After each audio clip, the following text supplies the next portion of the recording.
All eyes were on Nigel Farage last night when he had to field the inevitable question on Brexit. Fred Siriex, the celebrity chef, confronted Nigel about his campaign to leave the European Union. Let's have a listen.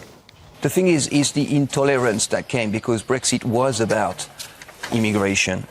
And I remember your poster. Yeah, which I thought it was shameful what you did, Nigel.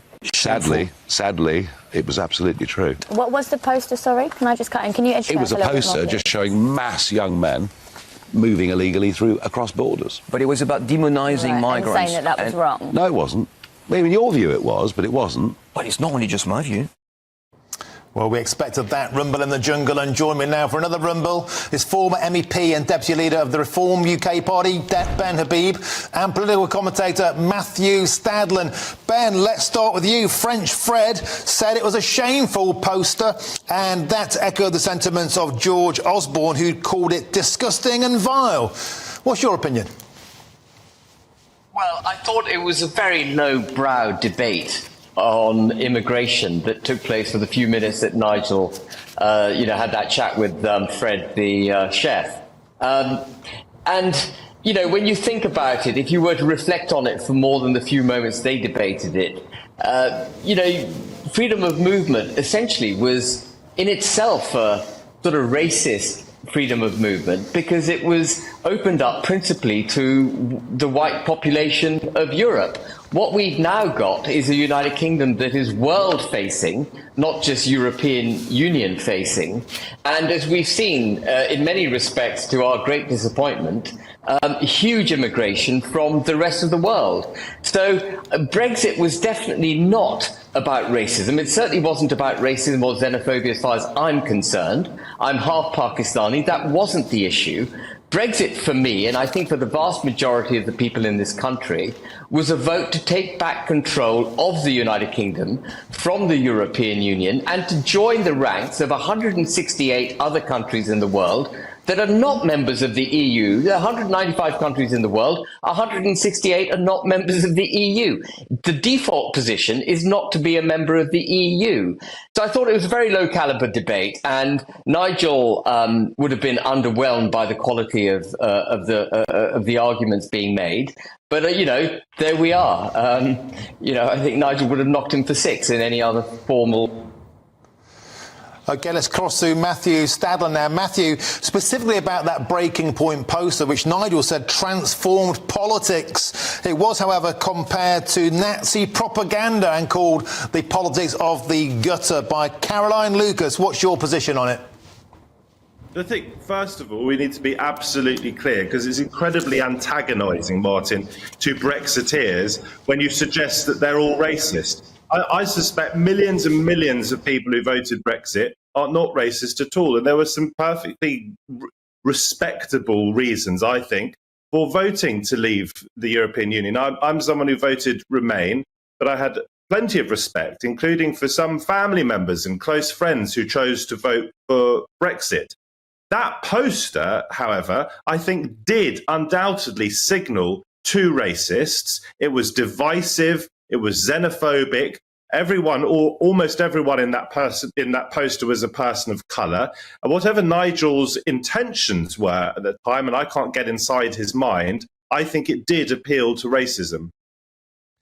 Well, the fact of the matter is, though, Ben Habib, throw this to you, that was a photograph of actual migrants crossing the Croatia-Slovenia border in 2015. It's a factually representative photograph of a situation Nigel was trying to highlight, and that was uncontrolled immigration into countries can tear them apart. That's the point he was trying to make, and maybe with the benefit of hindsight, he had a point.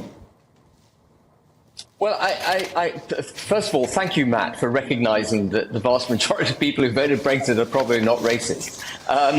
But to put yourself in the context of that poster, it was just after Angela Merkel had thrown open the doors to 1 million migrants coming into Germany. Do you remember? And there was a real concern, a legitimate concern, a concern to this day in many respects about unbridled immigration from cultures and from backgrounds which are very different to our own culture and background, and in many respects maybe antipathetic or contemptuous of our values and our culture and so on.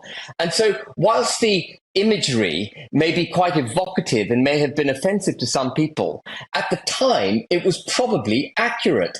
And what we've seen, sadly, is even though we've taken control of our borders, we haven't stopped illegal migration as we should have done, and we haven't got control of migration. In fact, it's completely out of control. So Brexit, as it happens, turns out not to have been about migration, because the controls that we got back, we haven't used to control it.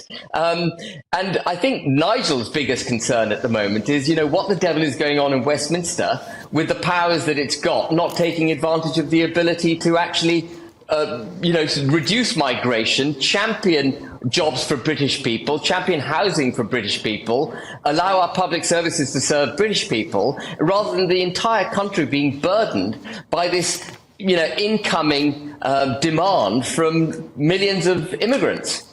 It literally is millions. Matthew. I think you can have a sensible, grown-up, responsible conversation about immigration without indulging in dog whistles, without trying to reach for the lowest common denominator. I think it was very telling during that Brexit campaign that some of those who were campaigning for Brexit very clearly distanced themselves, if my memory serves, from that poster. Let's have a conversation about immigration. Let's try to get on top of illegal immigration. Let's have clear legal paths for people who are desperate and in desperate need to get to this country. Let's have an immigration system that actually functions after 13 years of Conservative government. Let's make sure that we can process these claims quickly and speedily and in a humane manner. Let's also remember that we have had a desperate need for immigration, and let's do everything we can to make sure that those people who have immigrated to this country or who have sought asylum in this country do not feel as though xenophobic forces are against them. Matthew Stadlen, we have to leave it there. And Ben Habib, thanks for joining us for another Rumble, this time not, though, in the jungle. Thank you very much.